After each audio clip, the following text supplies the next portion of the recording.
Ifungurwa by'agateganyo bisaba iki? Umuntu wese ashingiye ku biteganywa n'amategeko cyane cyane ingingo ya 97 y'itegeko nimero 027/2019 ryo kuwa 19 z'ukwa 9 2019 ryerekeye imiburanishirize y'imanza z'inshinjabyaha, yemerewe gusaba kurekurwa by'agateganyo cyangwa agakurikiranwa adafunze. Umucamanza afata icyemezo kuri iki kirego mu gihe kitarenze iminsi 5. Nshuti bakunzi ba P4 TV Official, twongeye kubasuhuza aho muherereye hose ku isi. Muri iki kiganiro turabagezaho ibisabwa kugira ngo umuntu afungurwe by'agateganyo mbere y'urubanza mu mizi. Turabagezaho kandi ibitekerezo twakusanyije mu binyamakuru bikorera mu Rwanda ndetse n'amwe mu mategeko avuga kuri iyi ngingo. Tuboneyeho kandi kubibutsa ko P4 TV Official ari channel yibanda ku biganiro bijyanye n'amategeko, ubuzima, imyidagaduro n'ibindi. Turabibutsa kandi ko nyuma y'ikiganiro tuzabagezaho uruhererekane rw'ibiganiro 3 bivuga ku gusubirishamo urubanza ku mpamvu z'akarengane. Turabasaba kandi gukora like, share na comment na subscribe kugira ngo ibiganiro byacu bizajye bibageraho ku gihe. Minisitiri w'Ubutabera akaba n'intumwa nkuru ya leta aherutse kuganira n'ibitangazamakuru byo mu Rwanda ku ngingo y'uko mu Rwanda bigoye kugira ngo ukekwaho ibyaha yaburana adafunze nk'uko biteganywa n'amategeko. Minisitiri w'Ubutabera yemeza ko abantu benshi bahabwa uburenganzira bwo kuburana badafunzwe, ko habaye hari abatabuhabwa umunyamakuru yamubaza kandi agatanga n'ingero. Minisitiri w'Ubutabera yemeza ko inkiko z'u Rwanda inshuro nyinshi zemera ingwate z'abakekaho ibyaha kugira ngo barekurwe by'agateganyo, ariko ingero zagaragajwe zerekanaga ukundi kuri. Ingero zagarutsweho ni z'abantu bazwi bafunzwe mu manza zikomeye, hariho n'uwahoze ari Minisitiri w'Intebe Dr Pierre Damien Habumuremyi. Yaje guhabwa imbabazi na nyakubahwa Perezida wa Repubulika ubwo yari amaze muri gereza iminsi yarakatiwe n'inkiko igihano cyo gufungwa mu buryo budasubirwaho kuko nta nzira isanzwe y'ubujurire yari isigaye. Dr Habumuremyi yashinjwe ibyaha by'ubuhemu byo gutanga sheke itazigamiye. Igihe yaburanaga ifungwa n'ifungurwa by'agateganyo, urukiko rw'ibanze rwa Gasabo rwasanze hari impamvu zikomeye zituma afungwa by'agateganyo. Ibyo byamuteye kujuririra icyemezo cyo gufungwa by'agateganyo. Muri ubu bujurire yari yashyikirije urukiko rwisumbuye rwa Nyarugenge. Dr Habumuremyi yari yasabye kurekurwa agakurikiranwa ari hanze kuko arwaye, kandi yemera gutanga ingwate y'imitungo itimukanwa ya miliyoni 500, akaba afite n'imitungo ya miliyari 1.5. Urukiko rwanze iriya ngwate ruvuga ko hari ahandi yayitanze.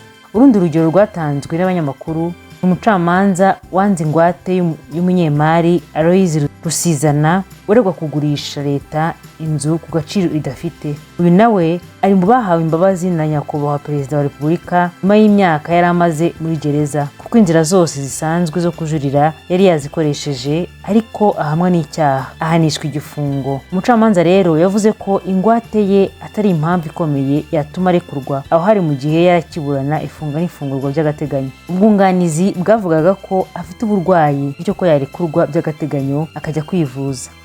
Umucamanza yatesheje agaciro izo mpamvu z'ifungurwa rye ry'agateganyo. Urugero rwa gatatu abanyamakuru bahaye Minisitiri w'Ubutabera: muri Nzeri 2020 abakozi ba Sonarwa basabye urukiko kubarekura by'agateganyo. Icyo gihe basabye gutanga ingwate ariko urukiko rurabyanga.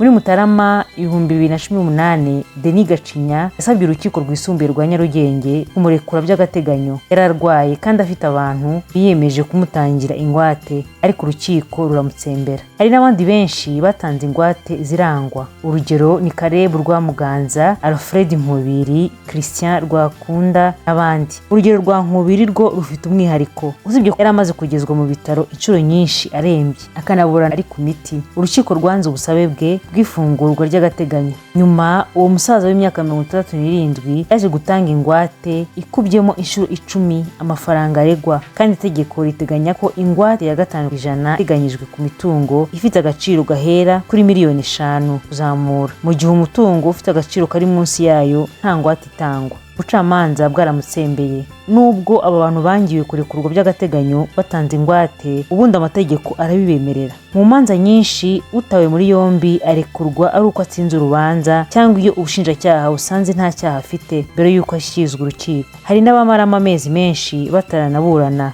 kubera ubwinshi bw'imanza ziri mu nkiko. Nta gihe kinini gishize komiseri mukuru w'urwego rw'igihugu rwa RCS avuze ko umubare w'abagororwa mu Rwanda warenze ubushobozi bwa gereza. Muri iyo gereza ya Nsinda, inyito nshya ni igororero, muri Rwamagana umubare wabo ugera ku 120% byabo ishobora gucumbikira. Ikindi ni uko ufasha imanza zaburanishijwe ntizirangizwe mu myaka y'ubucamanza 2019-2020, ni ukuvuga imanza 52,952 kongeraho ibirego bakiriye ariko ntibiburanishwe bingana n'imanza 25,356, byose bingana na 48% by'imanza zose zinjiye muri uwo mwaka w'ubucamanza. By'umwihariko inkiko zo mu rwego rw'ibanze nizo zifite umubare mwinshi w'imanza twavuze hejuru. Twibukiranye kandi ko ibyemezo by'ifunga n'ifungurwa ry'agateganyo ari muri izi nkiko bifatwa bwa mbere. Reka turebe icyo amategeko abivugaho. Amategeko y'u Rwanda yemerera buri munyarwanda ufite ibyo akurikiranyeho mu nkiko kurekurwa by'agateganyo. Umuntu wese ashingiye ku biteganywa n'amategeko, cyane cyane ingingo ya 97 y'itegeko nimero 027/2019 ryo kuwa 19 z'ukwa 9 2019 byerekeye imiburanishirize y'imanza z'inshinjabyaha, yemerewe gusaba kurekurwa by'agateganyo cyangwa agakurikiranwa adafunzwe. Ni muri urwo rwego iyo afunze by'agateganyo aba yemerewe gutanga ikirego asaba gufungurwa by'agateganyo. Ibyaha ibyo ari byo byose umuntu akurikiranyweho yaba yarakoze ashobora gusaba urukiko kurekurwa by'agateganyo bitewe n'aho ikurikirana cyaha rigeze. Umucamanza afata icyemezo kuri iki kirego mu gihe kitarenze iminsi 5. Iyo umucamanza aburanisha urubanza mu mizi yarwo ashyikirijwe inzitizi ku byerekeye n'ifungurwa by'agateganyo, ategetswe kubanza gufata icyemezo kuri icyo kibazo. Iyo ifungurwa ryemewe, ukurikiranywe ashobora gutegekwa ibyo agomba kubahiriza. Nubwo ari uburenganzira bwa buri wese, hari ibishingirwaho ngo rekurwe by'agateganyo. Icya mbere, uburwayi ni imwe mu mpamvu umuntu ashobora gutanga asaba ko yarekurwa by'agateganyo.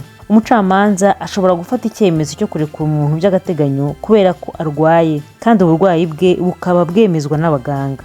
Urugero ni urwa Angelique Kantengwa. Kantengwa warekuwe by'agateganyo n'urukiko rwisumbuye rwa Nyarugenge nyuma y'ubusabe yagejeje ku rukiko n'uwamwunganiraga. Icyo gihe urukiko rwisumbuye rwa Nyarugenge rwasuzumye impapuro z'uburwayi za Kantengwa, ruvuga ko rwanyuzwe n'izo mpapuro zerekana ko arwaye, ruramurekura by'agateganyo. Icyakora ntiyari yemerewe kurenga umujyi wa Kigali adafite uburenganzira bw'umushinjacyaha. Abunganizi benshi bamaze kwifashisha urubanza rwa Kantengwa basabira abandi kurekurwa, ariko siko bose babyemererwa. Urugero ku ngingo y'uburwayi, Christian Rwakunda, Evariste Rukumba, Alfred Nkumbiri, Dr Habumuremyi, Theopiste Nyiramahoro bose bararwaye kandi beretse urukiko impapuro zo kwa muganga zemeza uburwayi bwabo n'ubukana bufite. Benshi muri bo bari bakiri abere ariko bangiwe gufungurwa by'agateganyo hagendewe ku mpamvu z'uburwayi. Icya kabiri gishobora gutuma ufungurwa by'agateganyo ni ingwate. Umuntu wese ukekwaho icyaha ashobora kurekurwa by'agateganyo hatanzwe ingwate. Byemejwe n'umucamanza ku byaha byavuzwe mu gace ka 2 mu rubanza,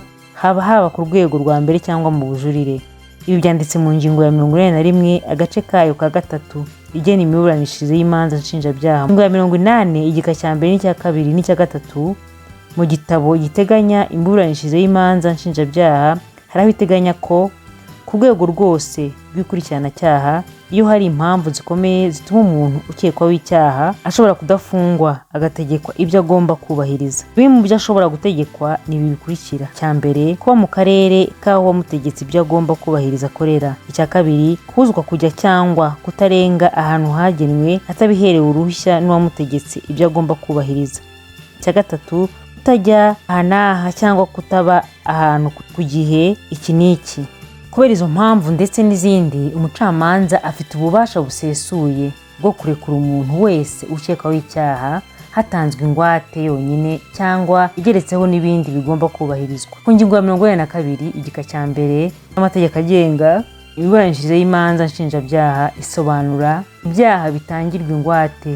Igira iti: bitabangamiye ubushishozi bw'ufite ububasha bwo gufata icyemezo, ingwate ishobora gutangwa ku byaha byose ku buryo bw'umwihariko, ariko hari izindi mpamvu kandi zikomeye zituma buri wese ashobora kurekurwa by'agateganyo. Itegeko nshinga rya Repubulika y'u Rwanda ryo muri 2003 ryavuguruwe muri 2005 ingingo ya 24 ivuga ku burenganzira ku bwisanzure n'umutekano bya muntu, isobanura ko ubwisanzure n'umutekano bya muntu byubahirizwa na leta. Umuntu wese ashingira kandi ku ngingo ya 43 y'Itegeko Nshinga rya Repubulika y'u Rwanda y'inshingano ubutegetsi bw'ubucamanza yo kurinda ubwo burenganzira n'ubwisanzure buvugwa mu ngingo ya 24 y'Itegeko Nshinga rya Repubulika y'u Rwanda, aho iyo ngingo ya 43 ivuga ko ubutegetsi bw'ubucamanza ari bwo murinzi w'uburenganzira bw'ubwisanzure bwa muntu. Iyi ngingo yubahirizwa mu buryo buteganywa n'Itegeko Nshinga n'andi mategeko.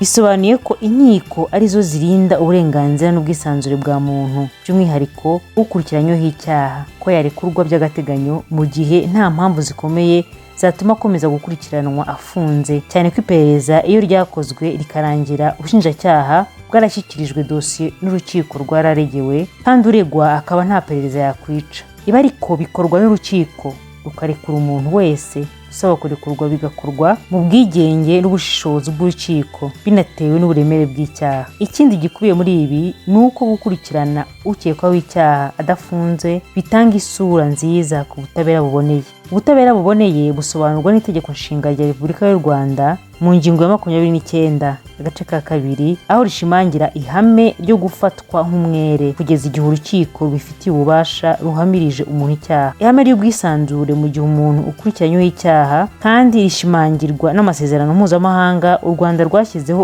umukono rukiyemeza kuyubahiriza, cyane cyane ayitwa International Covenant on Civil and Political Rights ICCPR mu ngingo yayo ya 9 nimero ya 2. N'ubundi kandi si ihame kukekwaho icyaha byanze bikunze akurikiranwa afunze, ahubwo hashobora gutanga ingwate agakurikiranwa ari hanze aho urubanza rwaba rugeze hose. Umuntu wese kandi ashobora gusaba kurekurwa by'agateganyo kandi karebwa n'inyungu z'umuryango we atunze, kandi byaragaragaye ko abenshi imiryango yabo ibibayeho kuko bakora. Aha rero twakwibukiranya ko Itegeko Nshinga rya Repubulika y'u Rwanda mu ngingo yaryo ya 18 ivuga ko umuryango ariho shingiro kamere y'imbaraga y'imbaga y'Abanyarwanda kandi urengerwa na leta. Indi ngingo ituma umucamanza kuri umuntu by'agateganyo ni ibikubiye mu masezerano mpuzamahanga u Rwanda rwashyizeho umukono yitwa Universal Declaration of Human Rights. Amasezerano ni ingenzi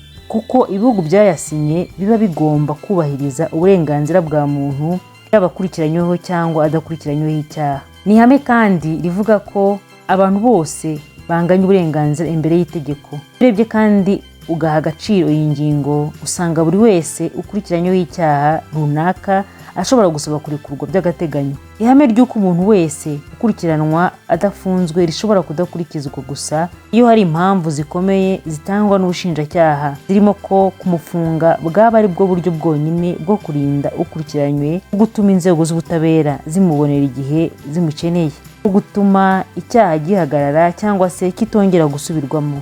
Impamvu z'ubushinjacyaha zitakaza ishingiro y'ubwunganizi bwerekanye ko igihe inzego z'ubutabera zizakenererwa uregwa zizamubona, cyane cyane ko abafungishije ijisho, kandi magambo aba ari mu Rwanda. Ikindi, hari ubwo usanga nta mpungenge zihari icyo cyaha cyasubira gukorwa n'ugikekwaho kuko kiba cyarahagaze kandi hashize igihe gikozwe. Nta mpungenge zihari zatuma ubushinjacyaha bukeka ko uregwa yasubira kugikora. Itegeko kandi rivuga ko mu gufata icyemezo cyo gufunga umugenzacyaha cyangwa umushinjacyaha hita no ku zindi mpamvu, zaba izirebana n'imyifatire y'ukekwaho icyaha, ubwoko bw'icyaha n'uburemere bwacyo, cyangwa niba ikigamijwe mu gufunga ukekwaho icyaha kidashobora kugerwaho hakoreshejwe ubundi buryo. Imyifatire y'abaregwa bamwe na bamwe usanga iri n'ubunyangamugayo, cyangwa ugasanga ari ubwa mbere bakurikiranyweho icyaha. Ibi ubwabyo bikwiye guhabwa agaciro n'urukiko ukabarekura by'agateganyo kuko imyifatire iba ari nta makemwa